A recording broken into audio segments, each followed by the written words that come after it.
ধারাবাহিকতা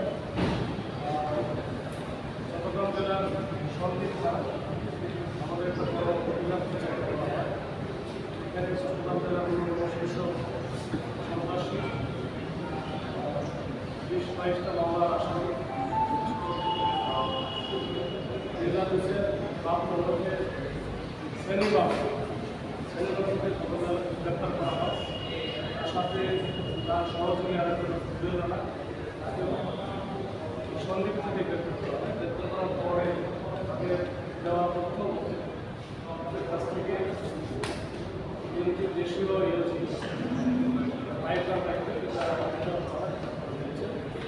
পাশাপাশি দেশীয় অস্ত্র বেশি করা হয়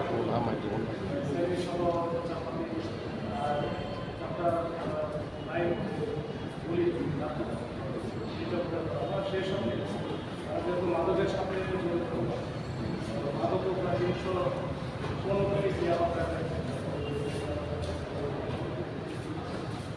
এইটা আমরা যে সন্ত্রাসী চাঁদাবাজদের বিরুদ্ধে যে আমাদের বিশেষ অভিযান তারই একটা অংশ এবং এই শ্রেণীবাবু ওই এলাকায় বিশেষ করে সন্দ্বীপ এবং আশেপাশের এলাকায় একটা মোটামুটি বলা যায় পাশের আদালত প্রতিষ্ঠা করেছিল। দীর্ঘদিন থেকে তারা ওইখানে সন্ত্রাসী কার্যক্রম হয়নি, চাঁদাবাজি করা মাদকের যে বিস্তার এটার সাথে একেবারে সরাসরি প্রত্যক্ষভাবে চলছে। আমরা দীর্ঘদিন থেকেই আসলে আমি আসার পর থেকে শোনার পরে আমি চেষ্টা করছিলাম আমাদের যারা কাজ করে তাদের কোনো নির্দেশনা দেওয়া হচ্ছে না।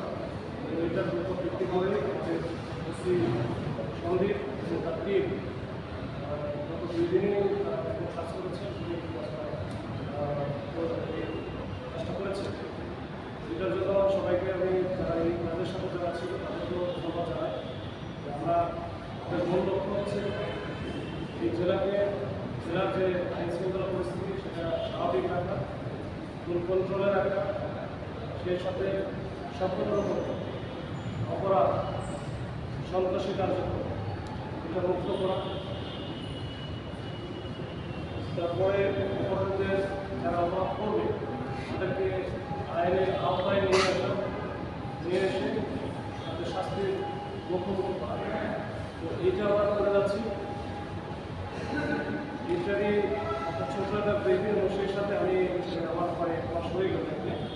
এই 1 মাসে আমি আমার চট্টগ্রাম জেলার যে সন্ত্রাস বা বিভিন্ন ধরনের অপরাধ এবং মাদকের বিরুদ্ধে যে আমাদের অবস্থা জিরো টলারেন্স যেটার প্রতি আমরা কাজ করেছি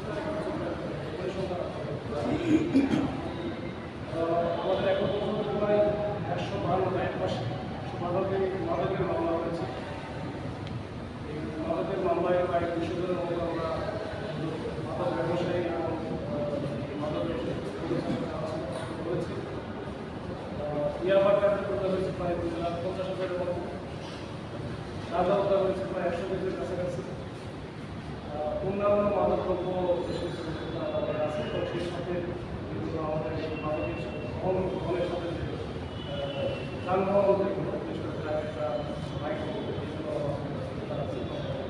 করেছে সন্ত্রাসী এর মধ্যে আমরা প্রায় 11টি অবৈধ অস্ত্র অবৈধ অস্ত্রের সাথে সন্ত্রাসী সন্ত্রাসীও তারা হয়েছে জড়িত এবং ঢাকা দল আশেপাশের জেলা যেহেতু ঢাকার একেবারে হাই প্রোফাইল ঢাকা এবং তাদেরকে বলতে গিয়ে আমাদের বেশ কিছু সদস্য আহত হয়েছে। আমাদের মাইক ছিল টিভির বা তারা পিক আপ করবে এরকম কাগজপত্র আমরা করেছি 18 জন। সব মিলিয়ে প্রায় আমাদের এই আইন প্রোফাইলে আমরা মাদক সন্ত্রাসী এবং টাকা প্রায় 230 জনের মতো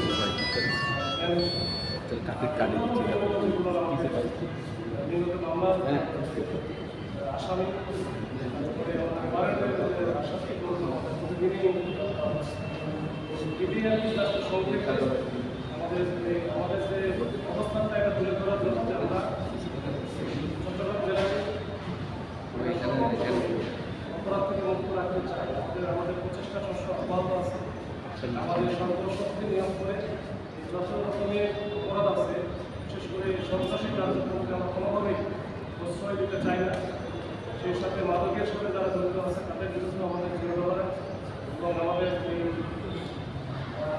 দৃঢ় অঙ্গীকার থাকবে যে এদেরকে সবাইকে আমরা আইনের আওতায় নিয়ে আসতে পারি, তাদেরকে শাস্তি গ্রহণ করতে পারি। এটাই আমাদের ধন্যবাদ। পুলিশ প্রমুখ